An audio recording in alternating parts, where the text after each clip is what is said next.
If you do go on to enjoy today's video, please remember to hit that like button and of course subscribe for more content. And if you need any coins for Ultimate Team to get a head start on the game, head to the link in the description. Use the code TVM for a discount at checkout. What is going on, guys? Tim here. Welcome back to a brand new player review. Today we are going to take a look at the base gold card for Bruno Fernandes. Yes, he has an inform, but the inform is, well, double the price of this. It's around 320 to 340,000 coins, depending on what time of day you pick up the card. This base card is between 140 and 150,000 coins, depending on the time of day you pick the card up. I would imagine he'll drop down a little bit more, given the new promo that's due out this evening. Of course, people are going to be saving or have saved their rewards and marquee matchups and all the rest of it. So I would imagine his price would come down. He has 4-star, 4-star, high work rates, lean body type. In this game, this card, I would imagine, is quite desirable. I mean, I say imagine. The price gives it away. Of course he's desirable. Why though? Well, the 4-star, 4-star is a nice start. Of course, a lot of people are looking for the 5-star skills these days so that they can do the Elastico and things like that. 4-star weak foot is good. A lot of people are throwing emphasis more on the skills these days than they do on the weak foot, which is just a stark contrast to last year. Of course, it was the complete opposite.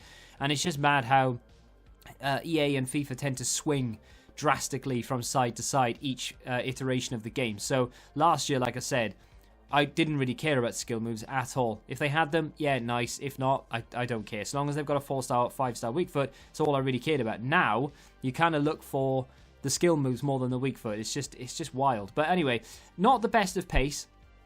77 overall, 78 acceleration, 76 sprint speed. In front of goal, I mean, from distance, great. From close range, not so much. I don't really understand that. If you're good from distance, surely you're good from close range. How can you be good from 20, 30 yards out, but from 8 yards out you struggle to hit the target? It doesn't really make an awful lot of sense to me. But 77 finishing, long shots, 89. Yeah, I know. 89 shot power as well as 83 positioning. He has pretty damn good short passing, actually. 90 vision, 87 crossing, free kicks and long passing, and then 88 short passing as well. Decent dribbling across the board. His balance and his agility is not very good. He's only 5'10", so it's not like his height is holding him back or anything. Of course, we do have an engine on him. Now, the reason for that is because I'm playing him in an area where I would imagine most people wouldn't be playing Bruno Fernandes. Most people would probably play this guy as a cam. He's playing more as a central midfield player in this squad. So Kante plays as the holding player in a 4-2-3-1. Well, that's a lie. Sometimes it was 4-2-3-1, other times it's 4-1-2-1-2, but let's just assume that we're playing a 4-2-3-1 all the time.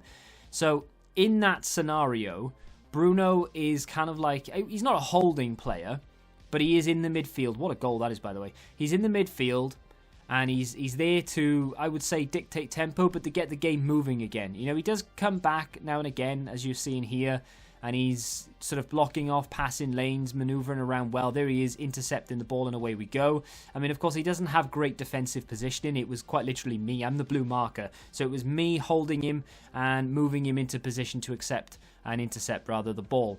So he doesn't have great defensive awareness, but the role that I've got him in here allows us, from this point now, to get the ball moving, to get up the field, plays a great ball into St. Maximin, and then, of course, he doesn't miss from there, even though he should, because his finishing is terrible. But still, that is FIFA 21 for you, and I'm not going to complain, because otherwise that card wouldn't be as good as it is.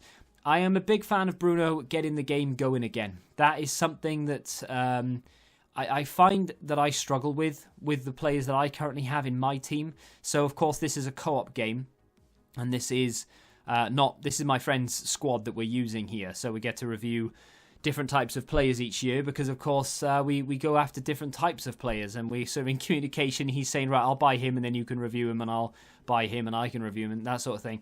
But in my team, I've got Fabinho and Fred. Now, they offer different things. Fabinho is in replace of Kante, essentially, and then, of course, we have Bruno took the corner there, by the way. That's why I put that in there. Fred will essentially play the same role as Bruno Fernandes. Now, it's not like for like. They do different things, as I play differently by myself as we do co-op. And this is me controlling him here. This is how agile he is, despite the fact that he only has, what, 79, did I say? 79 agility, 79 balance. with that engine chem style, though, all of a sudden becomes a little bit quicker, a little bit better on the ball. That finish as well was outrageous. But yeah, I'm a big fan of him. In my team, I do lack a little bit of creativity. If I wasn't first owner, how close was that? If I wasn't first owner, I would be going out and buying Bruno Fernandes off the back of his performances. We're in Division 2 here playing, and he is more than capable, not that we are, but he is more than capable of being in that division comfortably. Does really well.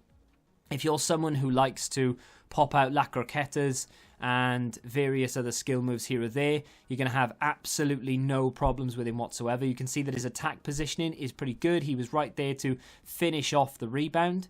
At this point in the game, by the way, it's 4-2. We are getting beaten, but we've gone a little bit gung-ho because we need the points for, of course, Rivals. That's why we were playing Rivals in the first place. Because of the stupid system EA have implemented, we are quite literally just trying to score as many goals as we can, regardless of whether we win, lose or draw, because we need the points. Bruno again here does well, gets the ball over, goes for goal. It's an easy save for the goalkeeper in the end, but that's the kind of thing he can do. Of course, he does have the 4-star skills. He's very capable of popping them out, and he is very capable of then launching one from distance. He has really good shots from outside the area. Not that I score too many of them, but definitely troubles the goalkeeper every time he takes one.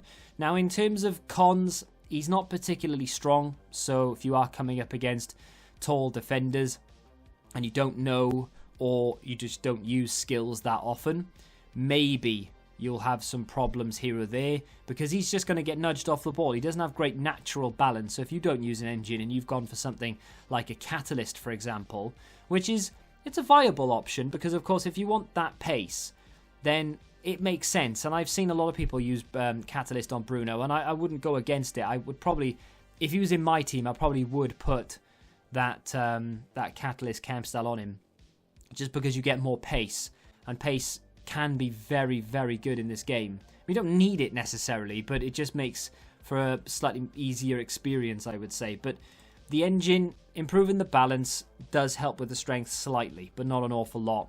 He's not naturally quick, and that's, of course, one of the reasons why people put the catalyst on him. It makes perfect sense. His close finishing can be very questionable at times. He's got decent composure, but it's just his natural finishing isn't good enough to score consistently. So again, maybe, and I dare I say, a hunter wouldn't be terrible if you're going to use him as a cam, and your cam gets in on goal an awful lot. Like my cam in my team gets in on goal a lot. His aggression's quite low as well. I mean, you're only really going to notice that here or there. Overall, it is a very good card. I would definitely recommend it, but I would maybe wait until this promo gets going. A, so we can see what's on offer, and B, so that people open all their packs, and hopefully the price comes down. If you have used Bruno Fernandes, whether it be the base or the inform, let me know in the comments what you think of him. If you have enjoyed the review, hit the like button, subscribe to the channel if you're new, and until the next time, goodbye. Join the Betting Rebellion and find out what your football knowledge is really worth.